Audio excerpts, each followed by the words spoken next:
All right, I'm here with BJ, and we're a couple of days before we see DeWayne's off, and so thought I'd sit here with BJ and just talk about him. BJ was definitely DeWayne's best friend. They did everything together, you know. So he was always talking about BJ and BJ, and to this day, I was like, "You hanging out with BJ? BJ doing all that construction stuff. I need to be hanging out with BJ."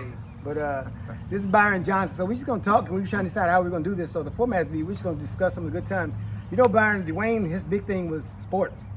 I mean, he remembers sports. Byron and I, we don't remember that stuff. But DeWayne could reel that stuff off, and he remembers it like it was yesterday. And my wife was just telling me about the Columbus story, our senior year.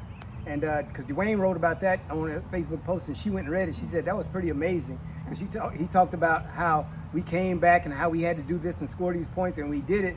And I was like, yeah, he remembers that stuff. It was very important. So what was big about that with DeWayne to you? DeWayne, I mean, what is the biggest part you remember about? Because you remember the sports, but what else was, because y'all were best boys.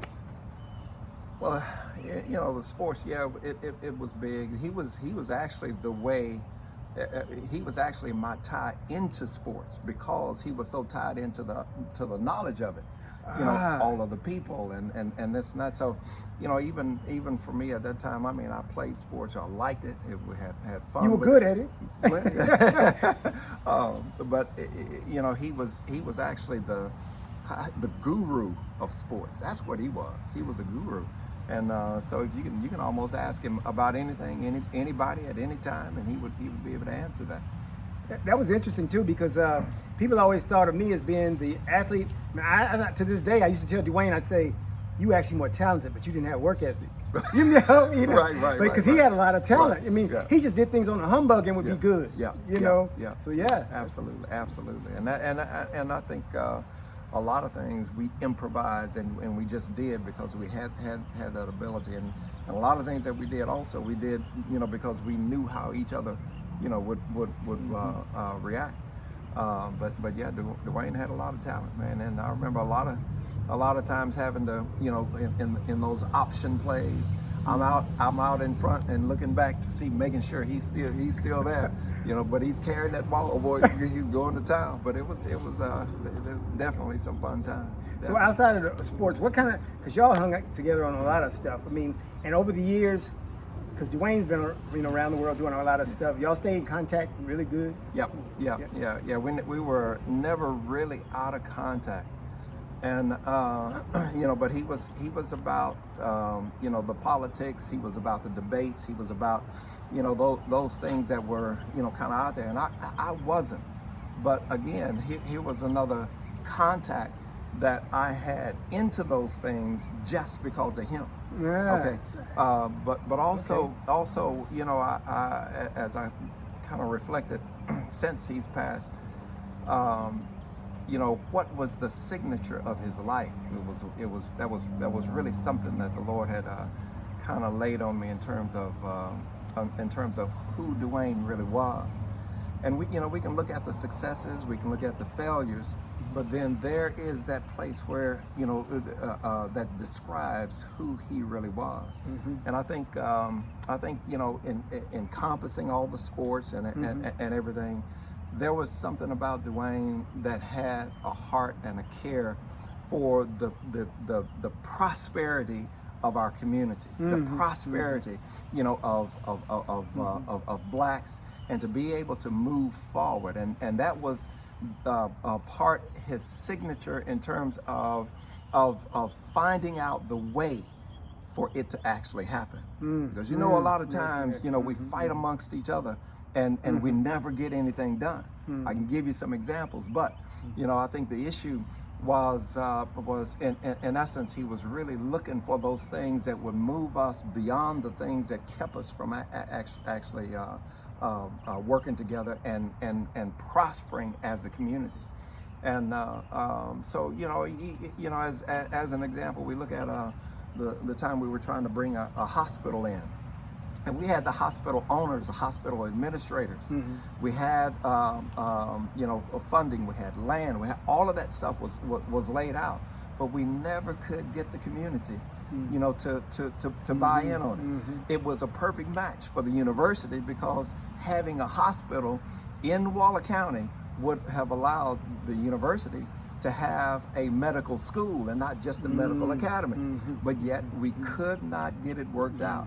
There was always that issue that would always come up. It come up to bite us each and every time in every project that we actually had, that would keep us from moving forward because we never could work together.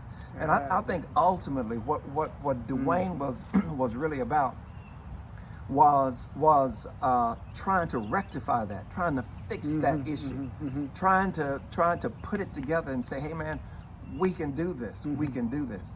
And to me, that was his signature, because he continued in that effort no matter what he did, whether it was activism, which, you know, again is you know, really hits upon the same, you know, issue. How can we work together? Politics, how can we work together? You know, in the community projects, and how can we work together?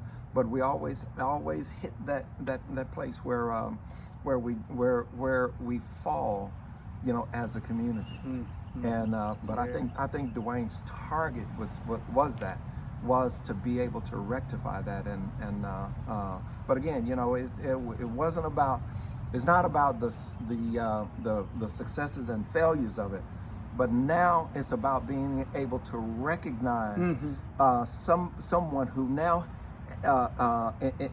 in essence, like Elijah and Elijah, he said, if you see me when I'm leaving, then you can get that mantle. You know what I'm saying? Yeah. Somebody So, has to yes, recognize, pass it on. somebody has to recognize that mantle, and begin to, you know, pick it up now. Yeah. You know. Because that's the thing we used to talk about all the time. Because, you know, I would say, DeWayne, we're not in the 60s, you're not Dr. King. But the thing that is that we had nobody to take the mantle after Dr. King. So we went for decades without somebody there. And now we're trying to find leaders who can do that. And so that's what you're saying. Yeah. And that's the other thing I noticed about you and DeWayne, too, as y'all hung out in high school and stuff. Your spiritual evolution seemed to mirror, you know. I don't know if y'all were hanging out on the spiritual, but y'all seem to be growing in the same spiritual realm. So how did that take place? Well, I mean, you know, that was, you know, again, I think another thing that actually, you know, kept our friendship, because we were always searching, and you know, we were always looking, and you know, our paths may have been a little bit different, because I remember I had first given my life to the Lord as a senior, and I think it was at a church in Waller, and but you know, the discipleship is everything. You know, discipleship. Once you get saved, you need to understand now what has actually happened, and where are you walking, and you know, at that point. And you know, I think after I'd gotten saved and my first year at Baylor, probably one of the darkest times in my life, and that was something that I had to really fight through, because I'd never experienced darkness like that before. And I'm saying darkness. Country boy growing up in Prairie View, ain't that much darkness. Huh? You got away from Prairie View. Well, darkness. I mean, yeah, I mean, it's everywhere. But it's everywhere. But yet it's in you. Right. If the light is not actually shining. Right. You know. So you came to that realization there. But I'm because I know, you know, I was going away at, you know, North Texas and stuff, and then went off to the Marine Corps, and it was interesting, because I had my spiritual evolution come back and see you and DeWayne. I'm like, oh, they spiritual too, you know, and trying to see. So it's almost like I said, our football team, the crew, we were growing up together. Right. And I don't know if that started with the team, because that's what I think in Texas too. That team thing was pretty big. Yeah. Absolutely. And I was just commenting about that to a friend of mine who really doesn't know about the Prairie View community, and that we had a uniqueness in the way we were actually brought up, and actually became a family. We were a family within the community, and so that was far different than a lot of people, you know, ever realized. So last question. So what would be your the thing you'll miss most? I guess it's two questions. The thing you'll miss most and your fondest memory of D. Well, that's really hard to pick one like this. Yeah, I mean, you know,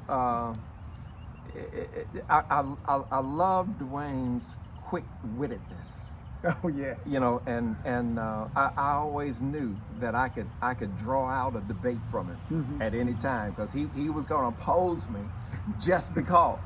and just for the sake of just having a debate, because that was one of the things that he loved to do. Yes. And so and I actually had to grow up, you know, a bit to be able to deal with him, you know, because he was a little more versed, because he you know, in a lot of things. But that would be one of the things that I miss, you know, is that we could challenge one another, you know, on different subjects, and we may not even agree, but we've had the debate, and we can still come back to be friends. So that was one of the you know, the biggest things. And I think you know, just you know, I could always know that DeWayne was there as a friend. I can always know that he was there. It was never a time when I thought he would not be, or he would not be a friend, even if we had words together. Sometimes it rarely happened, but sometimes, and next thing you know, we were, you know, back together again. So I mean, that was a comfort in having that, and being able to rely on a friend, you know, that's actually closer than a brother. You know what I'm saying? Yeah, that Bible verse says that. Oh yeah, yeah. There's a friend that's closer than a brother. Absolutely, absolutely. And so those are probably two of the, you know, the biggest things that I'll miss. But you know, that quick witticism that he had, but also his ability to be able to organize. So I was a lot of times watching him in progress, and I would just kind of stand, you know, listen. Of course, I put my 2 cents in, but and say, hey, BJ, what you think? And I tell him, and he say, okay. So and then from that point, you know, we continue on and develop. But yeah, those would be the things that I would miss most out of it. You know, we had a lot of good times, a lot of laughs, man. I can tell you some stuff. Ooh, Lord, I can tell you some stuff. All right, well, we'll reserve that for the next video. All right. Hey, but that was good. I was glad to have BJ here. And hey, you'll hear more stories about DeWayne, I'm sure, as we go forward. But I was glad we got a chance to sit down and chop it up about DebruBaker. Yeah. And so I just want to say hi to everybody. I will be out of town. I don't have a choice, but I'll be out of town. And so all of the people that we knew, grew up with, love you guys, and look forward to seeing you soon. all right, let's see y'all.